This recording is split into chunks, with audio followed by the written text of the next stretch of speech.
મને એક ડિસેબિલિટી આવી ગઈ, જે કારણે મારાથી ફિલ્મ ઇન્ડસ્ટ્રીમાં આગળ મારાથી સ્ટેપ નહીં લેવાયો અને તે રીતે મારે નામ કમાવવું હતું. તો પછી મેં અહીંયા આર્ચરી કરવા આવ્યો, તીરંદાજી કરવા આવ્યો. 100થી ઉપર બધા તીરંદાજો નોકરી કરતા થયા છે અને 110 ગોલ્ડ ને સિલ્વર મેડલ આ તીરંદાજી રમતના ખેલાડીઓએ રાષ્ટ્રીય કક્ષાએ મેળવેલા છે. મને આર્ચરી સ્ટાર્ટ કરતાં 7 વર્ષ થાય છે અને મારે ખેલો ઇન્ડિયામાં 3 મેડલ છે, 1 ગોલ્ડ મેડલ અને 2 સિલ્વર મેડલ.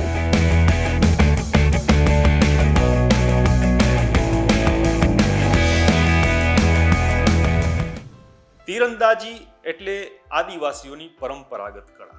આદિવાસીઓની આ પરંપરાને જાળવી રાખવા અને ટકાવી રાખવા ખુદ આદિવાસી સમાજના લોકો જ આગળ આવ્યા છે એની વાત કરવી છે આ વિડીયોમાં. નમસ્કાર, વાઇબ્સ ઓફ ઇન્ડિયામાં આપનું સ્વાગત છે.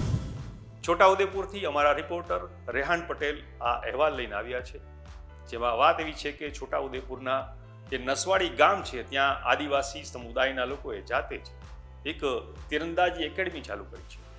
એકલવ્ય તીરંદાજી એકેડમી એનું નામ છે અને છેલ્લા 15 વર્ષથી ચાલતી આ એકેડમીમાં બાળકોને રહેવા, જમવા અને શિક્ષણની નિઃશુલ્ક સુવિધા પૂરી પાડવામાં આવે છે.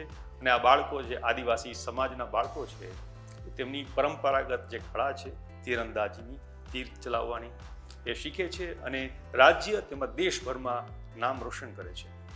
ચાલો સાંભળીએ આ તીરંદાજી એકેડમીના સ્થાપક, ત્યાંના કોચ અને વિદ્યાર્થીઓ શું કહે છે. ત્યારે તો મારી એકલવ્ય તીરંદાજી એકેડમીની અંદર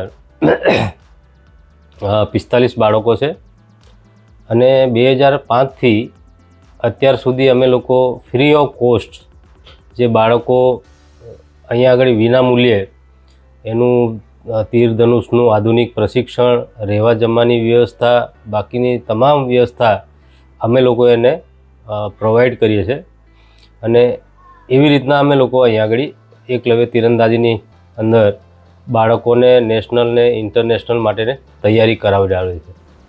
અહીંયા આગળ શરૂઆતના દિવસોની અંદર એકલવ્ય તીરંદાજી એકેડમી ગુજરાતનું તીરંદાજી રમતનું જન્મસ્થળ છે. અને ગુજરાતની અંદર જ્યારે અમે લોકો એકલવ્ય તીરંદાજી એકેડમીની સ્થાપના કરી, એક ઝૂંપડામાં શરૂઆત કરી હતી અમે લોકો, અને ઝૂંપડામાં અમે લોકો 30 બાળકોને રાખીને અમે એનું પ્રશિક્ષણ આપતા હતા. અને 2005થી અત્યાર સુધીમાં ગુજરાતની અંદર ઓછામાં ઓછા 6થી ઉપર છોકરા અને છોકરીઓ ગવર્મેન્ટ જોબની અંદર લાગ્યા છે. હું અહીંયા 2009થી આવ્યો છું. જે મારા જે ઘરના છે મમ્મી પપ્પા એ ખેત મજૂરી કરે છે અને હું અહીંયા 8મા ધોરણથી 2009માંથી હું અત્યાર સુધી અહીં જ છું. જેમાં દિનેશ સરના હેઠળ આ એકલવ્ય એકેડમી ખબર પડી કે અહીંયા વિના મૂલ્યે શીખવાડે છે, ત્યારે અહીંયા એડમિશન લીધું 2009માં. પછી અહીંયા દિનેશ સરના અંડરમાં મેં શીખ્યા તીરંદાજી, અને જેમાં હું પોતે 5 સિનિયર નેશનલ અને 5 યુનિવર્સિટી, 3 જુનિયર નેશનલ અને 2 સ્કૂલ ગેમમાં પાર્ટિસિપેટ કરેલું છે. એ સિવાય આર્મી, SRP, BSF અને આવી ઘણી બધી NGO એની અંદર બધા બાળકો 100થી ઉપર બધા તીરંદાજો નોકરી કરતા થયા છે. અને 110 ગોલ્ડ ને સિલ્વર મેડલ આ તીરંદાજી રમતના ખેલાડીઓએ રાષ્ટ્રીય કક્ષાએ મેળવેલા છે. 2 ખેલાડી ઇન્ટરનેશનલ થયા છે. એટલે આમ તીરંદાજીનો જે અમારો જે ગ્રાફ છે એકલવ્ય તીરંદાજી એકેડમીનો, એ ગુજરાતની અંદર આજના સમયે પણ ટોપ લેવલનો છે. અને અમે ભવિષ્યમાં પણ એ જ અપેક્ષાથી કામ કરી રહ્યા છે કે આજે દેશના વડાપ્રધાન માન્ય શ્રી નરેન્દ્રભાઈ મોદી સાહેબે 2036ની અંદર ઓલિમ્પિકનું આયોજન કરવાનું અહીંયા નક્કી કર્યું છે. તો એ 2036ના ઓલિમ્પિકની અંદર અમારા ગુજરાતના બાળકોને, એમાંથી પણ એકલવ્ય તીરંદાજીના એકેડમીના બાળકો એ ઓલિમ્પિકમાં ભાગ લે એ માટેની અમે તૈયારીઓ શરૂ કરી દીધી છે. મને આર્ચરી સ્ટાર્ટ કરતાં 7 વર્ષ થાય છે અને મારે ખેલો ઇન્ડિયામાં 3 મેડલ છે, એક ગોલ્ડ મેડલ અને 2 સિલ્વર મેડલ. અને અત્યારે હાલ મેં અહીંયા એકલવ્ય એકેડમીમાં મેં પ્રેક્ટિસ કરું છું. મારા પપ્પાએ બી આર્ચરી કરેલી છે. પહેલાં પ્લેયર હતા, પછી કોલકાતા ગયા, એમને બી ટ્રેનિંગ લીધી. પછી ધીરે ધીરે કરતાં કોચ, સિનિયર કોચ એમના થ્રુ મેં પ્રેક્ટિસ લીધી. જ્યારે ગુજરાત ગવર્મેન્ટ પાસે 2005માં જ્યારે હું આ એકેડમીની સ્થાપના કરી ત્યારે ગવર્મેન્ટ પાસે એવી કોઈ સ્કીમ નથી અને કોઈ હોસ્ટેલો પણ નથી, ના તો કોઈ NGO પાસે હતી, ના કોઈ પ્રાઇવેટ સેક્ટરમાં હતી. ત્યારે મેં આ એકલવ્ય તીરંદાજી એકેડમીની શરૂઆત કરેલી. અને જ્યારે શરૂઆત કરી ત્યારે મને નાના મોટા લોકોએ મદદ કરીને એને ઉપર લાવવાની ખૂબ કોશિશ કરી. અને